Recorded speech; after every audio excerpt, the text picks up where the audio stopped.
E aí, pessoal, tudo bem? Na aula de hoje, na animação de hoje, nós vamos estudar a doença de Tay-Sachs. Ela representa um erro inato do metabolismo no acúmulo de substâncias nos lisossomos. Então a gente vai estudar os sintomas, a parte genética e também relacionado à fisiopatologia.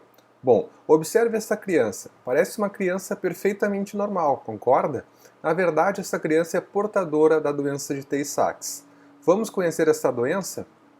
Olha só, apertei aqui na lupa e para a gente conhecer mais sobre a doença de Tay-Sachs, precisamos rever alguns conceitos. Você sabe que o cérebro é composto principalmente por neurônios e por células da glia.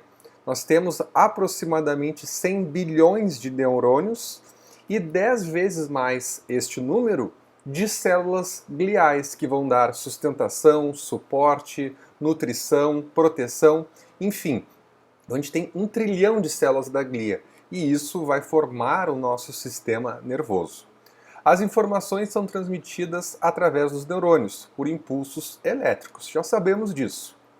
Olha só, você está cansado de saber que os neurônios são capazes de transmitir estes impulsos nervosos para outros neurônios ou para outras células, como glândulas e músculos. Agora vamos entrar para ver mais detalhes aqui do neurônio.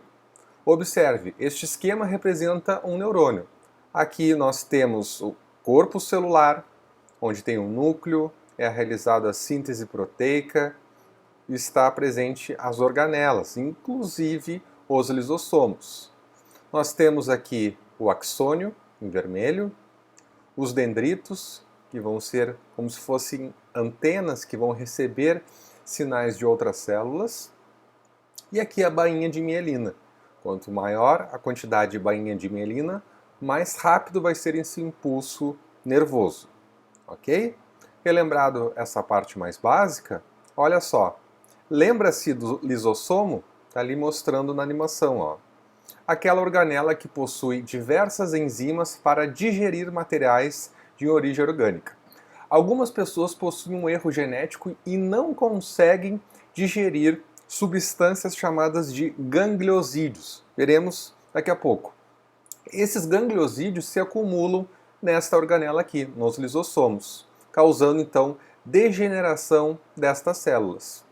Então nós temos aqui as organelas, ó, o núcleo, nucleolo, complexo de Golgi, retículo, mitocôndrias, e aqui está o problema na doença de Tay-Sachs, nos lisossomos.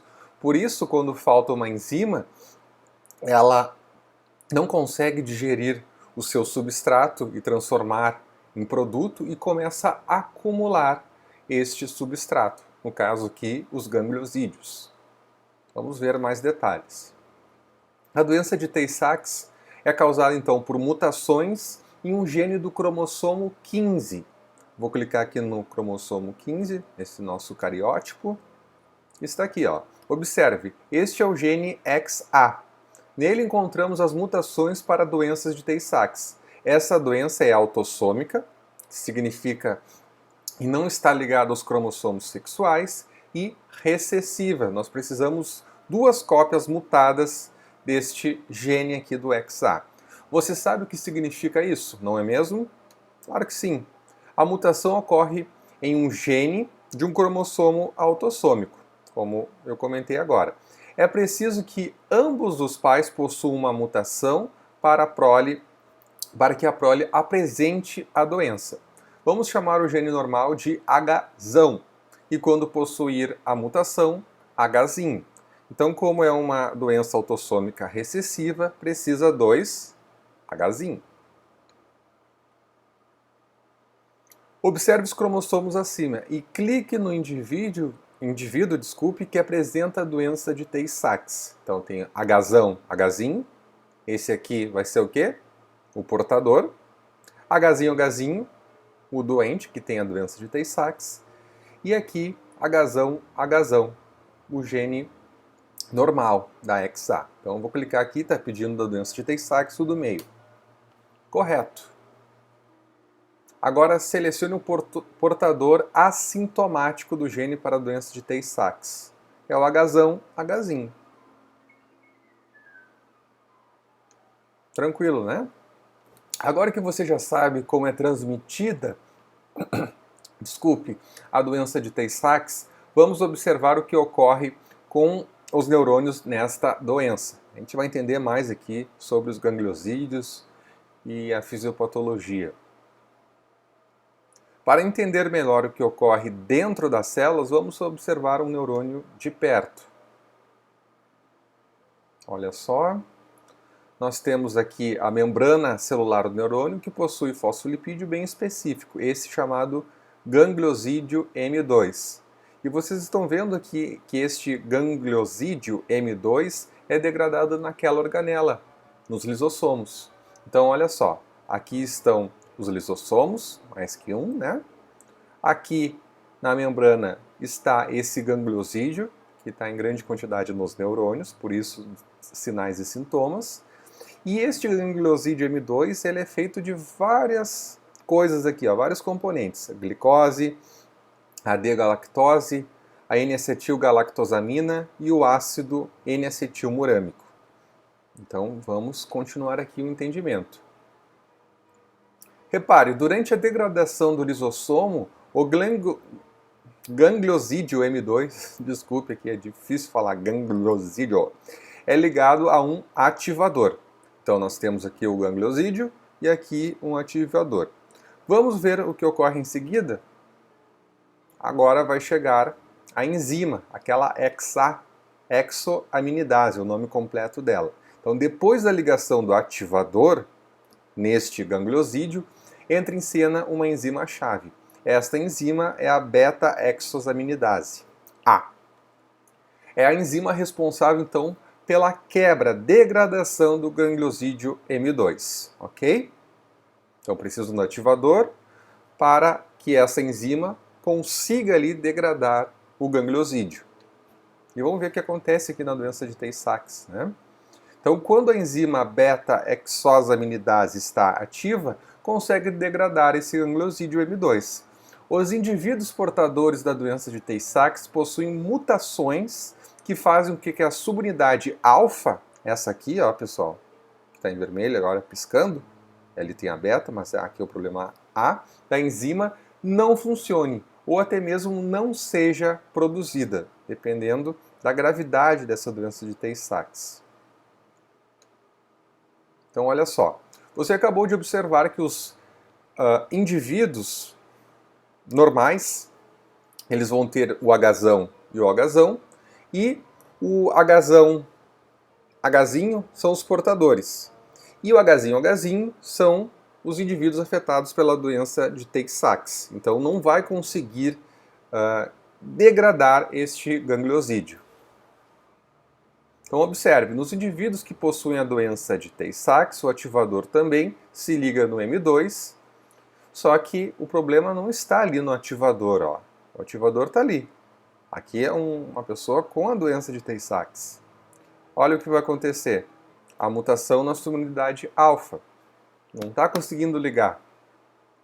Então o que vai acontecer? Eu não consigo essa ligação, formando esse complexo ativador no gangliosídeo. E vocês têm ideia do que vai acontecer? Se eu não tenho essa ligação, porque tem uma mutação na subunidade alfa, eu não ligo com o ativador, logo eu não consigo degradar o gangliosídeo. Começa a acumular o gangliosídeo aonde? Onde ele deveria ser degradado, lá nos lisossomos. Por isso que é uma doença de acúmulo lisossomal. Olha só. Um monte de gangliosídeo M2 se acumulando e acaba intoxicando ali os neurônios, levando à sua degeneração. E aqui jaz o neurônio, né? Matou, felizmente. Agora vamos se ligar aqui nos sinais e sintomas da animação. Doutor, meu filho apresenta alguns sinais estranhos e há casos da minha família da doença de Tay-Sachs. Que outros sintomas posso esperar? Vamos observar essa consulta e aprender um pouco sobre os sintomas da doença. Infelizmente, as notícias não são boas. Pode ocorrer cegueira, surdez, incapacidade de engolir, e vamos ver os reflexos aqui. O acúmulo de gangliosídeos causa distensão dessas células neuronais e assim ocorre uma redução das habilidades físicas e mentais. Os músculos se atrofiam e ocorre também paralisia. Olha só o exame. O reflexo a barulhos aumenta. Então, o reflexo acústico aumentou, é uma característica também desses indivíduos. Vamos ver outros sintomas. Aqui no exame do fundo do olho do menino. Observar aqui, o médico está observando a retina para reconhecer outro sintoma. Então, o acúmulo desses gangliosídeos nas células da retina causa um sintoma bem específico do fundo do olho, que pode-se observar então células menos densas, onde vocês estão vendo aqui na animação, e um halo em volta de células mais densas.